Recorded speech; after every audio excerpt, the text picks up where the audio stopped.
संसद में धक्का मुक्की मामले में राहुल गांधी को दिल्ली पुलिस की क्राइम ब्रांच नोटिस भेज सकती है। इससे पहले पुलिस बीजेपी के घायल सांसदों प्रताप सारंगी और मुकेश राजपूत से पूछताछ कर सकती है। पिछले गुरुवार को संसद की सीढ़ियों पर कांग्रेस और बीजेपी सांसदों के बीच धक्का मुक्की हुई थी। इसमें सारंगी और राजपूत घायल हो गए थे।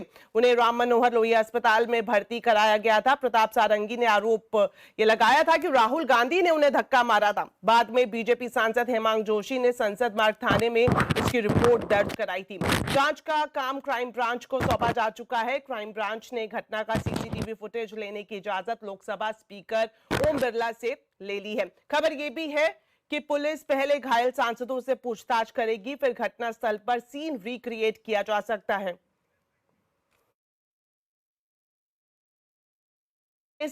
के लिए राहुल गांधी को जल्द ही नोटिस भेजा जाएगा, इस तरह की खबर भी सामने आ रही है।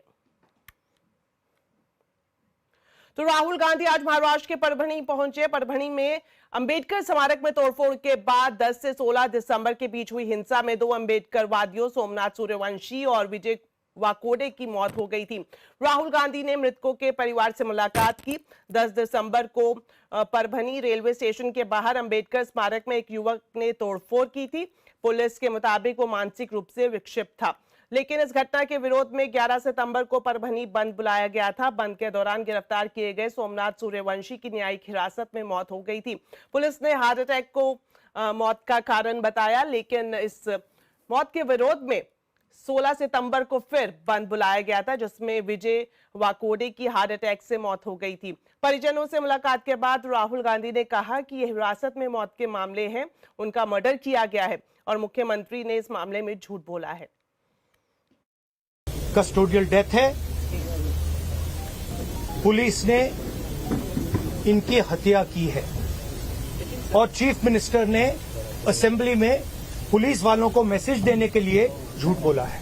मुझे बोलने दीजिए आप। हाँ जी, ठीक है। इसको इस युवा को इसलिए मारा गया है क्योंकि वो दलित है और वो कॉन्स्टिट्यूशन की रक्षा कर रहा था। आरएसएस की विचारधारा कॉन्स्टिट्यूशन को खत्म करने की विचारधारा है। हम चाहते हैं कि एकदम ये मैटर रिजॉल्व किया जाए और जिन लोगों ने ये किया है उनको सजा मिले। कांग्रेस सांसद जयराम रमेश ने जीएसटी में सुधार को लेकर मोदी सरकार को चुनौती दी है। जयराम रमेश ने एक्स पर पोस्ट लिखा है, जिसमें उन्होंने कहा कि पॉपकॉर्न के 3 अलग अलग टैक्स स्लैब का फैसला बेतुका है। सोशल मीडिया पर मीम्स का हवाला देते हुए उन्होंने कहा कि टैक्स सिस्टम गुड और सिंपल होने की जगह जटिल होता जा रहा है। जीएसटी की चोरी और इनपुट टैक्स क्रेडिट फ्रॉड आम है और फर्जी कंपनियां बनाकर जीएसटी सिस्टम के लूपहोल का फायदा उठा जा रहा है। सप्लाई चेन की ट्रैकिंग कमजोर है, रजिस्ट्रेशन में भी दिक्कतें आ रही हैं और साथ ही साथ उन्होंने ये भी लिखा कि अभी भी जो कंप्लायंस है वो बेहद कठिन है। जयराम रमेश ने पिछले साल के आंकड़ों के हवाले से कहा कि साल भर में 2 लाख करोड़ से ज्यादा की जीएसटी चोरी हुई।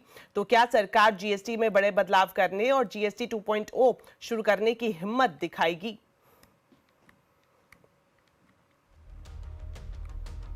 तो जीएसटी को क्यों विलन बताने की कोशिश की जाती है और कैसे जीएसटी को और बेहतर बनाया जा सकता है? आज आवाज अड्डा में इसी पर ही होगी बड़ी चर्चा शाम 7:57 पर।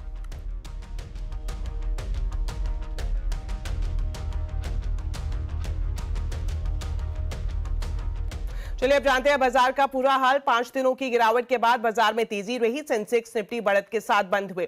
सेंसेक्स की बात करें तो 499 पॉइंट चढ़ा, वहीं निफ्टी 166 पॉइंट की तेजी के साथ बंद हुआ। आज के बाजार में बैंकिंग शेयर्स में खरीदारी रही तो ऑटो फार्मा शेयर्स पर दबाव देखने को मिला। डिटेल्स के साथ अब जुड़ गई है कंचन नौटियाल। तो कंचन, आज अच्छी रिकवरी दिखाई दी, कहां मजबूती और कहां कमजोरी रही? तो 5 दिन की लूजिंग स्ट्रीक के बाद डेफिनेटली बाजार में वापस एक रिवाइवल आता हुआ तो दिखाई दिया है, लेकिन अब देख लेते हैं कि स्टॉक स्पेसिफिक एक्शन किस तरीके का रहा है। सबसे पहले निफ्टी की गेनर की बात करी जाए तो जेएसडब्ल्यू स्टील में 2.25%, आईटीसी 2%, हिंडाल्को में भी 2% करीबन और ट्रेंड भी करीब 2% की बढ़त के साथ बंद हुआ है। लूजिंग पॉकेट में सबसे पहले नाम आता है हीरो मोटोकॉर्प का, जहां पे करीबन 2% का डाउन साइड देखा गया है। मारुति सुजुकी 1% की कमजोरी, एचसीएल टेक में 0.25% की कमजोरी और एचडीएफसी लाइफ भी करीबन 1% की गिरावट के साथ आज बंद हुआ है। मिड कैप का एक्शन अच्छा देखने को मिला है। मैनकाइंड फार्मा में करीबन 7% का अपसाइड देखा गया है, सुंदरम फाइनेंस में 6.25% का, टोरेंट पावर में 5% और फीनिक्स मिल में साथ ही साथ 4% का अपसाइड मोमेंटम रहा है। लूजिंग पॉकेट में Nykaa 5.5%, Bharat dynamics 2.5%, Exide industries 2.5% और साथ ही साथ आयरेडा में भी करीबन 2.5% का डाउनसाइड मोमेंटम देखा गया है। शुक्रिया कंचन इस पूरे मार्केट अपडेट के लिए। तो जुलाई में दरें बढ़ने के बाद पहली बार टेलीकॉम कंपनियों के ग्राहक तेजी से गिरना कम हो गए हैं। अक्टूबर में टेलीकॉम कंपनियों ने मात्र 33 लाख ग्राहक गंवाए हैं, जबकि भारतीय एयरटेल ने 3 महीने बाद पहली बार ग्राहक जोड़े भी हैं। इस खबर पर पूरी डिटेल्स के साथ अब जुड़ गए हैं असीम मनचंदा। तो असीम, बताएं क्या है जानकारी, खासतौर पर अगर हम ग्राहकों की जोड़ने की बात करें तो क्या ये सिलसिला किस ओर जाता हुआ दिखाई दिया है? जुलाई में टेलीकॉम कंपनियों ने दरें बढ़ाई थी, उसके बाद से टेलीकॉम कंपनियों के ग्राहकों का गिरना लगातार जारी था। अगर मैं पिछले महीने की सितंबर के महीने की बात करूं तो टेलीकॉम कंपनियों ने करीब 1 करोड़ से ज्यादा ग्राहक गंवाए थे। अब टेलीकॉम कंपनियों ने फिर से ग्राहक जोड़ने की शुरुआत कर दी है। अक्टूबर की अगर मैं बात करूं तो भारतीय एयरटेल ने करीबन 19 लाख ग्राहक नए जोड़े हैं, जबकि वोडाफोन आइडिया ने 19 लाख ग्राहक गंवाए हैं और रिलायंस जियो ने करीबन 37 लाख ग्राहक गंवाए हैं। लेकिन मगर एक्टिव यूजर्स की बात करूं तो रिलायंस जियो ने सबसे ज्यादा 38 लाख एक्टिव यूजर जोड़े हैं, भारतीय एयरटेल ने 24 लाख एक्टिव यूजर जोड़े हैं, जबकि वोडाफोन आइडिया ने 7 लाख ग्राहक गंवाए हैं।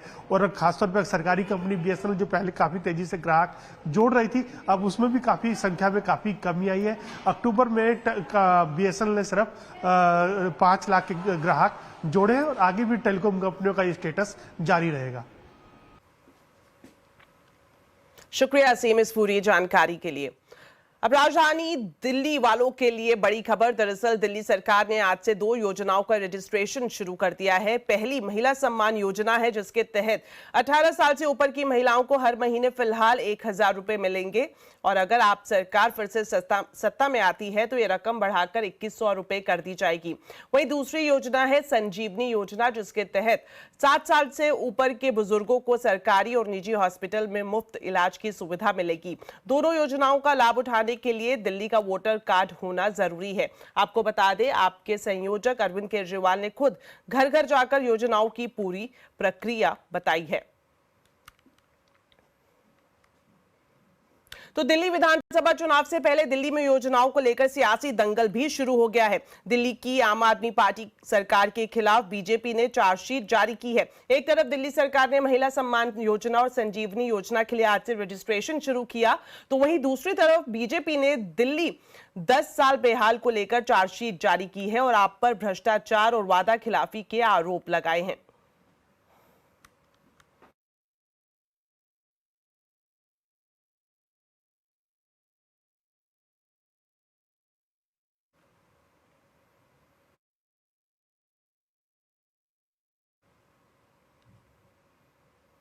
अनुराग ठाकुर ने आम आदमी पार्टी सरकार पर निशाना साधते हुए दिल्ली में पूर्वांचलियों से भेदभाव का आरोप लगाया। उन्होंने कहा कि आम आदमी पार्टी लोगों को लूटने के लिए आई है।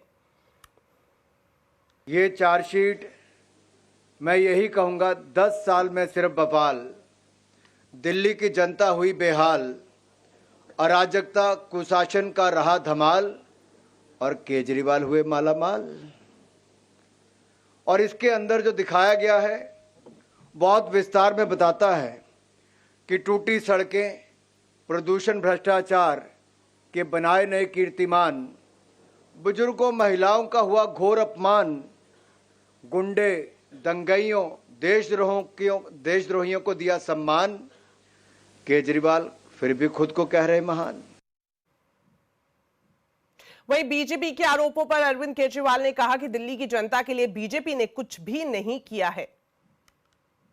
उनके पास, बीजेपी के पास ये चुनाव लड़ने के लिए कोई एजेंडा नहीं है, कोई प्लानिंग नहीं है। वो दिल्ली के लोगों को ये बताएं कि 5 साल में दिल्ली के लिए उन्होंने, बीजेपी वालों ने क्या काम किया। दिल्ली में 2 सरकारें हैं, ये आधी कहते हैं ना, दिल्ली की आधी सरकार है, तो आधी सरकार आम आदमी पार्टी की है, आधी सरकार बीजेपी की है, केंद्र सरकार।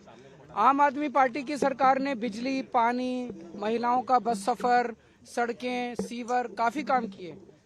इन लोगों ने क्या काम किया? पूरे दिल्ली की कानून व्यवस्था चरमराई हुई है, गैंगस्टर खुलेआम घूम रहे हैं, गोलियां चल रही हैं दिल्ली के अंदर। एक ही काम दिया था, वो भी नहीं किया। इनके पास ना सीएम का चेहरा है, इनके पास ना कोई टीम है।